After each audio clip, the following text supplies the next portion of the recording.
Immortal or demon, the path you choose. The meaning behind immortal and demon. In the vast world of cultivation, few questions are as profound and recurring as the choice between becoming an immortal or a demon.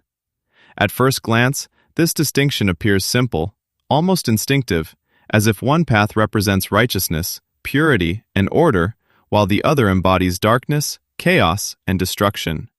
However, this surface-level understanding quickly collapses when examined more deeply, because the true difference between immortal and demon does not lie in moral labels alone, but in philosophy, perspective, and the fundamental approach to power, existence, and self.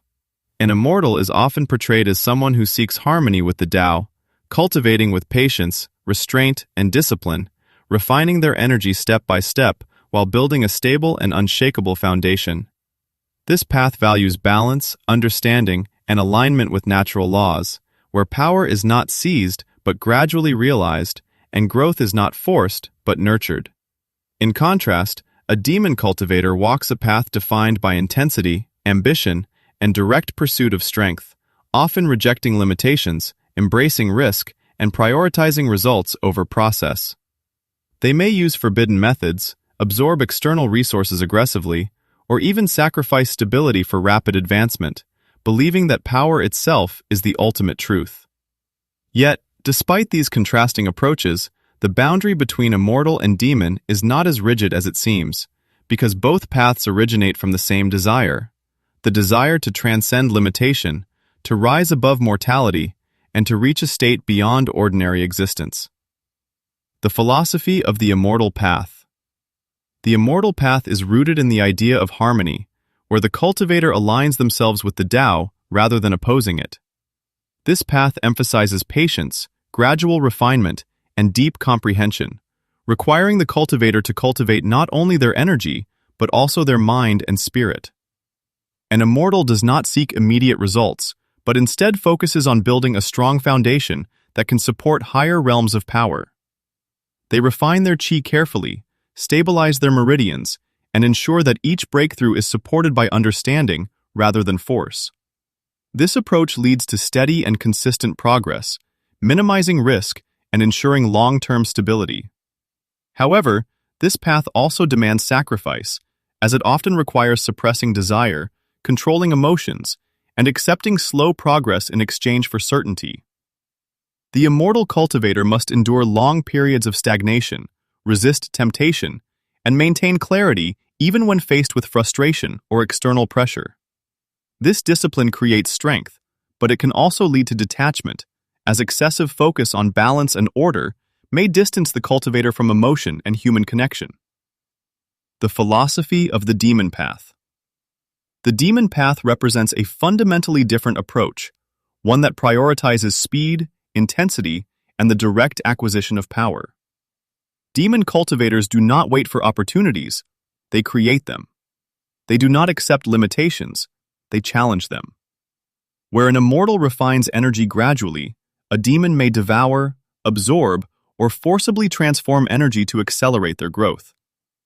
This path often involves high risk, as unstable methods can lead to backlash, deviation, or destruction, but it also offers rapid advancement and explosive strength. The demon path is driven by desire for power, survival, revenge, or freedom, and it embraces the idea that strength is the ultimate authority. However, this approach comes with a cost, as the pursuit of power without restraint can erode stability, distort perception, and even consume the cultivator's sense of self. The demon path is not inherently evil, but it is inherently dangerous, as it amplifies whatever lies within the cultivator, whether that is ambition, anger, or obsession. The illusion of good and evil. One of the greatest misconceptions in cultivation philosophy is the belief that immortals are inherently good and demons are inherently evil. In reality, this distinction is often shaped by perspective and power rather than absolute truth.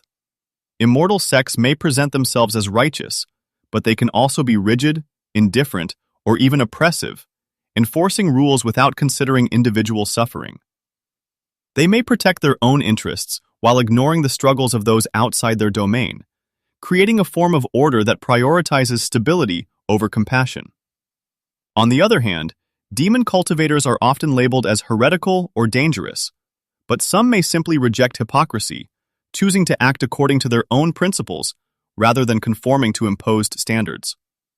They may be ruthless, but they are often direct, unmasked, and unrestrained by false righteousness. This reveals a deeper truth. Immortal and demon are not fixed moral categories, but reflections of different approaches to power and existence. Control and desire. At the heart of the distinction between immortal and demon lies the balance between control and desire. The immortal path emphasizes control over one's emotions, actions, and energy, ensuring that growth is stable and sustainable. This control creates clarity and prevents deviation, but it can also suppress individuality and limit expression.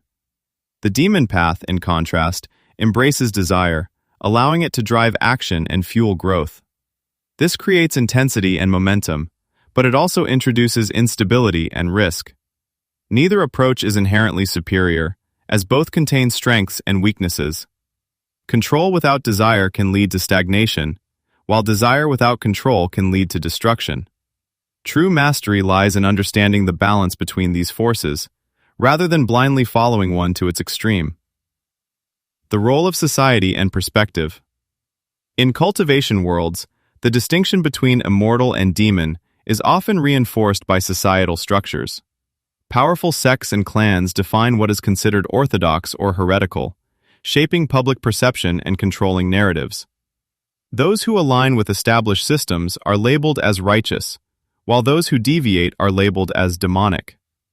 This creates a hierarchy where morality is influenced by power, and truth becomes relative rather than absolute. What is condemned in one era may be accepted in another, and what is considered demonic in one region may be normal elsewhere. This highlights the idea that immortal and demon are not universal truths, but constructs shaped by context and authority. Transformation and change. The path of cultivation is not static, and neither are the identities of immortal and demon. A cultivator may begin on one path and transition to another as their experiences shape their perspective.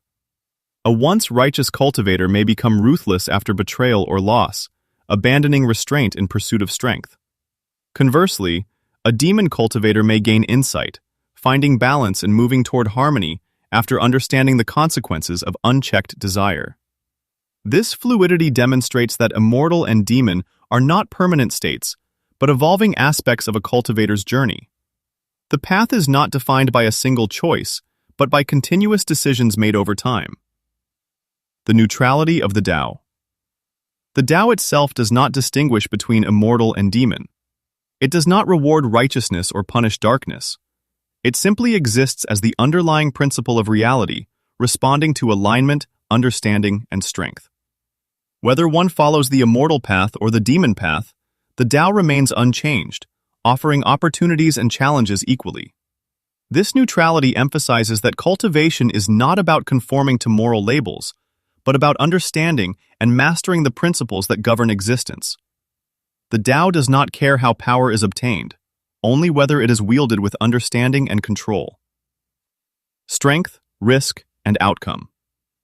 Both paths lead to power, but they do so in different ways. The immortal path provides stability, longevity, and consistency, allowing cultivators to build strength gradually and maintain it over time.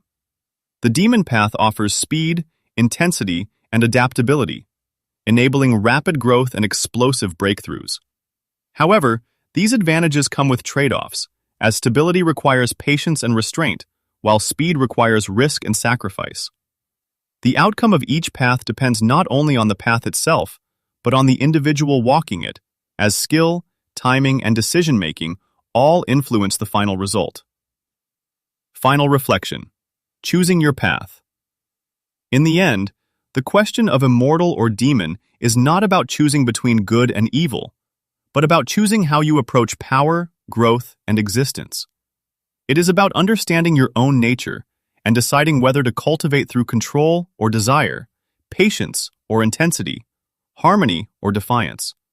Both paths are valid, both paths are dangerous, and both paths lead to transformation. The true difference lies not in the label, but in the cultivator's heart and the choices they make along the way.